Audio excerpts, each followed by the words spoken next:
കേരള മനസാക്ഷിയെ ഞെട്ടിച്ച ഏറെ കോളിളക്കം സൃഷ്ടിച്ച ഒരു കേസാണ് നടിയെ ആക്രമിച്ച കേസ്. അതിൽ പ്രമുഖ നടനായ ദിലീപ് ഉൾപ്പെടുന്നു. അദ്ദേഹം 8ാം പ്രതിയാണ്. ഈ കേസിൽ 261 സാക്ഷികളാണ് ഉണ്ടായിരുന്നത്. അതിൽ 28 പേരും കൂറുമാറി. ഈ കൂറുമാറിയവരിൽ പ്രമുഖരും ഉൾപ്പെടുന്നു. നടി ഭാമ, സായ്കുമാർ, ബിന്ദു പണിക്കർ, ഇടവേള ബാബു, നാദിർ ഷാ എന്നിവരൊക്കെ ഈ കൂറുമാറ്റത്തിൽ ഉൾപ്പെടുന്നു. 2017 ഫെബ്രുവരി 17 തൃശ്ശൂരിൽ നിന്നും എറണാകുളത്തേക്ക് അവർ യാത്ര ചെയ്യുകയാണ്. അവർ ഒരു പ്രമുഖ നടിയാണ്.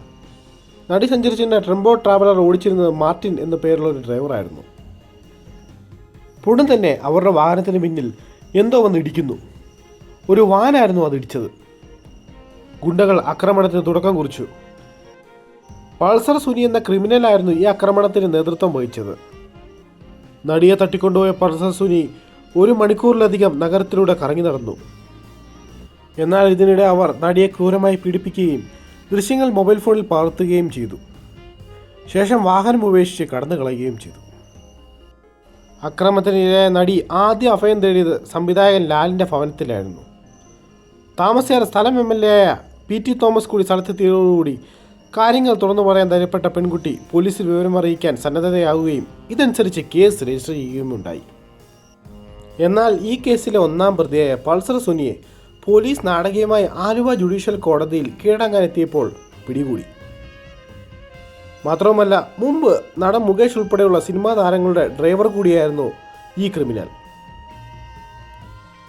മാത്രവുമല്ല, മുമ്പും ക്രിമിനൽ പശ്ചാത്തലം ഇയാൾക്കുണ്ടായിരുന്നു.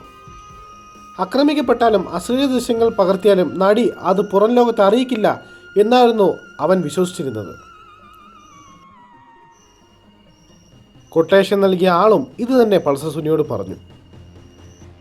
എന്നാൽ അവരുടെ പ്രതീക്ഷയ്ക്ക് വിപരീതമായി സംഭവത്തെക്കുറിച്ച് പരാതി നൽകുവാൻ പീഡനത്തിനിരയായ പെൺകുട്ടി തയ്യാറായി. നടിയെ ആക്രമിച്ച കേസിൽ അറസ്റ്റിലായവരിൽ പൾസർ എന്ന അപരനാമത്തിൽ അറിയപ്പെടുന്ന സുനി, ഡ്രൈവർ കൊരട്ടി സ്വദേശി മാർട്ടിൻ, തിരുവല്ല സ്വദേശി പ്രദീപ്, വിജീഷ്, മണികണ്ഠൻ, വടിവാൾ സലീം, ചാർലി, മേസ്ത്രി സുനിൽ, വിഷ്ണു എന്നിവരായിരുന്നു. ഈ കേസിലാകെ 14 പ്രതികളാണുള്ളത്. മലയാള സിനിമയിലെ പ്രശസ്ത നടനായിരുന്ന ദിലീപ് പ്രതിപ്പട്ടികയിൽ 8ാം സ്ഥാനത്താണുള്ളത്. ഇദ്ദേഹം പ്രതിയായെന്നറിഞ്ഞത് മലയാളി പ്രേക്ഷകർക്ക് വലിയ ഞെട്ടലാണ് ഉണ്ടായത്.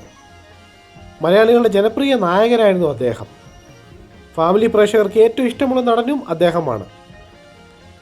തുടക്കത്തിൽ അദ്ദേഹം പ്രതിയായത് ആർക്കും വിശ്വാസമായില്ല.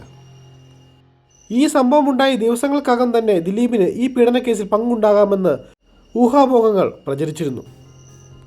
മാത്രവുമല്ല, തൻ്റെ കുടുംബജീവിതം തകരാൻ കാരണം ഈ പെൺകുട്ടിയാണെന്നാണ് അദ്ദേഹം വിശ്വസിച്ചിരുന്നത്. നടിയോട് മുൻവൈരാഗ്യമുണ്ടായിരുന്ന ഇയാൾ ഇവരോട് പക വീട്ടിയതായിരിക്കാമെന്നാണ് പുറത്തുവരുന്ന വാർത്തകൾ. എന്നാൽ ആദ്യഘട്ടത്തിൽ പൾസർ സുനി യാതൊരു സൂചനകളും നൽകിയിരുന്നില്ല. പണത്തിനു വേണ്ടിയുള്ള ഒരു തട്ടിക്കൊണ്ടുപോകൽ മാത്രമായിരുന്നു തൻ്റെ ലക്ഷ്യം എന്നാണ് അദ്ദേഹം ആദ്യം മൊഴി നൽകിയത്. എന്നാൽ മൊഴികളിലെ വൈരുദ്ധ്യങ്ങൾ പല സംശയങ്ങൾക്കും ഇടയുണ്ടാക്കി. നടൻ്റെ പേര് അപ്പോഴേക്ക് ഉയർന്നു വന്നു. എന്നാൽ ഈ വാർത്തകൾ വ്യാജമാണെന്ന് പൾസർ സുനി വ്യക്തമാക്കുകയുണ്ടായി. എന്നാൽ ആരോപിതനായ നടൻ ദിലീപ് പ്രതിയായ സുനിയെ ഏകദേശം 3ലേറെ തവണ ബന്ധപ്പെട്ടിരുന്നു എന്ന സൂചന ആദ്യം തന്നെ പോലീസിന് ലഭിച്ചിരുന്നു. എന്നാൽ കേസിൽ പിന്നീടുണ്ടായ വഴിത്തിരിവുകളും നടനെക്കുറിച്ചുള്ള കുരുക്ക് മുറുകുന്നതിന് കാരണമായി. എന്നാൽ പൾസർ സുനി എന്ന ക്രിമിനൽ പശ്ചാത്തലമുള്ള വ്യക്തി തൻ്റെ മൊബൈലിൽ പകർത്തിയ നടിയുടെ ദൃശ്യങ്ങൾ സംബന്ധിച്ച പോലീസ് വിശദമായ അന്വേഷണം നടത്തുകയും ഈ അന്വേഷണം നടനിലേക്ക് എത്തുന്നതിന് സഹായകമായി. മാത്രവുമല്ല, ക്രൂരമായ പീഡനം പകർത്തിയ ദൃശ്യങ്ങൾ നടന് ലഭിച്ച വഴി വിശദമായ അന്വേഷണങ്ങളിലൂടെ പോലീസ് മനസ്സിലാക്കിയിരുന്നു.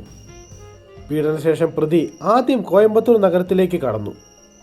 ദൃശ്യങ്ങൾ പോലീസ് വീണ്ടെടുത്തു. എന്നാൽ ദൃശ്യങ്ങൾ പകർത്താൻ ഉപയോഗിച്ച മൊബൈൽ ദുരൂഹമായി അപ്രത്യക്ഷമായി.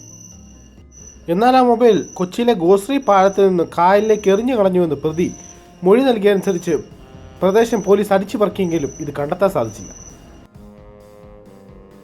പൾസർ സുനിയുടെ അകമ്പടി പോലീസുകാരനാണ് അനീഷ്. ഇയാളുടെ ഫോണിൽ നിന്ന് ഈ നടനെ വിളിച്ചിരുന്നുവെന്ന് തെളിയിക്കപ്പെട്ടു. മാത്രവുമല്ല, സുനിയുടെ സഹതടവുകാരനായ വിപിൻ ലാൽ പ്രതിക്ക് വേണ്ടി നടന് കത്തെഴുതി. ഇതും നടനെതിരെയുള്ള തെളിവായി മാറി. നടൻ ഉൾപ്പെടെയുള്ള ആദ്യ 8 പ്രതികളുടെ പേരിൽ കൂട്ടബലാത്സംഗ കുറ്റമാണ് ചുമത്തപ്പെട്ടിരിക്കുന്നത്. 8 മുതൽ 12 വരെയുള്ള പ്രതികൾക്കുമേൽ ഗൂഢാലോചന കുറ്റവും ചുമത്തപ്പെട്ടു. എന്നാൽ ഇതിൽ 1 മുതൽ 7 വരെയുള്ള പ്രതികൾ ആക്രമണത്തിന് നേരിട്ട് പങ്കെടുത്തവരാണ്. 375 പേജുള്ള കുറ്റപത്രത്തിൽ 385 സാക്ഷികളും 12 രഹസ്യമൊഴികളും ഉൾപ്പെട്ടിരുന്നു. ഈ കേസിൽ പ്രതികൾക്കായി പ്രതീഷ് ചാക്കോ, രാജു ജോസഫ് എന്നിങ്ങനെ 2 അഭിഭാഷകരുണ്ട്. മാത്രവുമല്ല, ഈ കേസിൽ നടൻ്റെ മുൻ ഭാര്യയെയും സിനിമാ രംഗത്തെ മറ്റു ചില പ്രമുഖരെയും സാക്ഷിപ്പട്ടികയിൽ ഉൾപ്പെടുത്തിയിരുന്നു. എന്നാൽ ഈ കേസ് രജിസ്റ്റർ ചെയ്ത 90 ദിവസത്തിനുള്ളിൽ തന്നെ സംഭവത്തിൽ കുറ്റപത്രം സമർപ്പിക്കപ്പെട്ടു. എന്നാൽ ഈ സംഭവത്തിൽ ഒരു ഗൂഢാലോചനയുണ്ടെന്ന ആരോപണം ആദ്യം ഉയർത്തിയവരിൽ ഒരാൾ മഞ്ജു വാര്യരായിരുന്നു. എന്നാൽ കേസിൻ്റെ അന്വേഷണം ദിലീപ് എന്ന നടനിൽ എത്തിയ സാഹചര്യത്തിൽ ഒട്ടേറെ അട്ടിമറി ശ്രമങ്ങളും നടന്നിരുന്നു. മലയാള സിനിമയിൽ നിന്നുള്ള മറ്റ് ചില വ്യക്തികളായിരുന്നു ഇതിന് പിന്നിൽ ചരടുവലികൾ നടത്തിയിരുന്നത് എന്നായിരുന്നു വാർത്തകൾ. എന്നാൽ കേരള പോലീസ് അതിനെല്ലാം അതിജീവിക്കുകയും കേസിൽ ഉൾപ്പെട്ട വ്യക്തികളുടെ മുഖംമൂടി നീക്കി പുറത്തു കൊണ്ടുവരികയും നടൻ ഉൾപ്പെടെയുള്ളവരെ ജയിലിലടയ്ക്കുകയും ചെയ്തു. എന്നാൽ നടൻ ദിലീപിനെ ജയിലിലാക്കുകയും 90 ദിവസത്തെ ജയിൽവാസത്തിന് ശേഷം ജാമ്യത്തിൽ ഇറങ്ങുകയും ചെയ്തു. ഈ കേസിൽ അഭിഭാഷകരും പ്രതിയായി. നടിയുടെ ദൃശ്യങ്ങൾ പകർത്തിയ മൊബൈൽ ഫോൺ നശിപ്പിച്ചുവെന്നതാണ് അഭിഭാഷകർക്കെതിരെയുള്ള പ്രധാന കുറ്റം. പൾസർ സുനി ഇവരെയാണ് മൊബൈൽ ഫോൺ ഏൽപ്പിച്ചതെന്ന് പറയപ്പെടുന്നു. എന്നാൽ അതിനിടെ പൾസർ സുനിയും നടനും ഉൾപ്പെടെയുള്ളവർ കേസിലെ കൂടുതൽ രേഖകൾ ആവശ്യപ്പെട്ട് കോടതിയെ സമീപിക്കുകയുണ്ടായി. എന്നാൽ ഈ വിഷയത്തിൽ പ്രധാന രേഖകൾ കൈമാറുവാൻ കോടതിയുടെ നിർദ്ദേശമുണ്ടായി. എന്നാൽ ഇനിയും കൂടുതൽ രേഖകൾ വേണമെന്നുള്ള പ്രതിയുടെ നിലപാട് കേസ് വൈകിപ്പിക്കുക എന്ന ലക്ഷ്യമാണെന്ന് കോടതി വിലയിരുത്തി. എന്നാൽ നടി ആക്രമിക്കപ്പെട്ട കേസ് ഒരു ഇടവേളയ്ക്ക് ശേഷം സുപ്രീം കോടതിയുടെ ഇടപെടൽ ആവശ്യപ്പെട്ട് നടി 2019 സെപ്റ്റംബറിൽ പുതിയ ഹർജി നൽകിയിരുന്നു. അതീവ നിർണായകമായ തെളിവായ ദൃശ്യങ്ങൾ അടങ്ങുന്ന മെമ്മറി കാർഡിൻ്റെ പകർപ്പ് പ്രതി ദിലീപിന് നൽകരുതെന്നാവശ്യപ്പെട്ടാണ് നടി സുപ്രീം കോടതിയെ സമീപിച്ചത്. മാത്രമല്ല, ദിലീപിന് അനുകൂലമായി കേരള സർക്കാർ നിലപാടെടുക്കുമോ എന്ന ആശങ്കയും ദൃശ്യം കൈമാറുന്നതിന് തൻ്റെ അന്തസ്സിനെ ബാധിക്കുമെന്നും കണക്കിലെടുത്താണ് നടി ഈ നീക്കം നടത്തിയത്. സ്വകാര്യതയ്ക്ക് ഭംഗമുണ്ടാക്കുന്ന തെളിവുകൾ പുറത്തുവിടരുതെന്ന സുപ്രീം കോടതി വിധിയും സ്വകാര്യത മൗലിക അവകാശമാണെന്ന വിധിയും ഹർജിയിൽ ചൂണ്ടിക്കാട്ടിയിരുന്നു. എന്നാൽ ഈ കേസിലെ മുഖ്യ തെളിവായ ദൃശ്യങ്ങളുടെ പകർപ്പ് തനിക്ക് വേണമെന്നുള്ള ദിലീപിൻ്റെ ഹർജി തള്ളിയ CBI വിചാരണ കോടതി പകരം മെമ്മറി കാർഡിലെ ദൃശ്യങ്ങൾ പരിശോധിക്കാനുള്ള അനുമതി 2019 ഡിസംബർ 11 കോടതി നടപടികൾക്ക് ദിലീപിന് നൽകിയിരുന്നു.